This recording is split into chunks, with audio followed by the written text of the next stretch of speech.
ஆதியாகமம் 40ஆம் அதிகாரம் 23வது வசனத்துல, ஆனாலும் பானபாத்திரக்காரின் தலைவன் யோசேப்பை நினையாமல் மறந்து போனான் என்று நம்ம வாசிக்கிறோம்.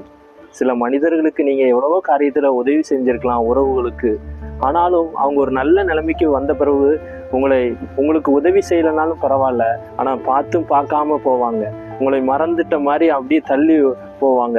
உங்களுக்கு அருகில் இருக்கிறவங்ககிட்ட கூட அன்பாக பேசுவாங்க, ஆனா உங்களை ஏதோ விரோதி மாதிரி நினைத்து உங்களை மறந்து போகிற எத்தனையோ பேரை நீங்க பார்த்துருப்பீங்க. இந்த உலகத்துல எத்தனையோ கஷ்டத்தையும் ஒரு போராட்டத்தையும் அவங்க மத்தியில நீங்க அனுபவிச்சு நீங்க வந்திருக்கலாம். ஆனாலும் ஆண்டவர் சொல்லுகிறார், பானபாத்திரக்காரன் யோசேப்பை மறந்தாலும் கர்த்தர் யோசேப்பை மறக்கல. நிச்சயம் உங்களை தன் நிலையிலேயே திரும்ப அவர் நிறுத்துவார். உங்களுக்கு அநேக ஆசீர்வாதத்தையும் அற்புதத்தையும் செய்து உங்க வாழ்க்கையை மற்றவங்களுக்கு ஆச்சரியமாக நடத்துவார். கலங்காதீங்க, கர்த்தர் உங்களை நடத்துவார். ஆமென்.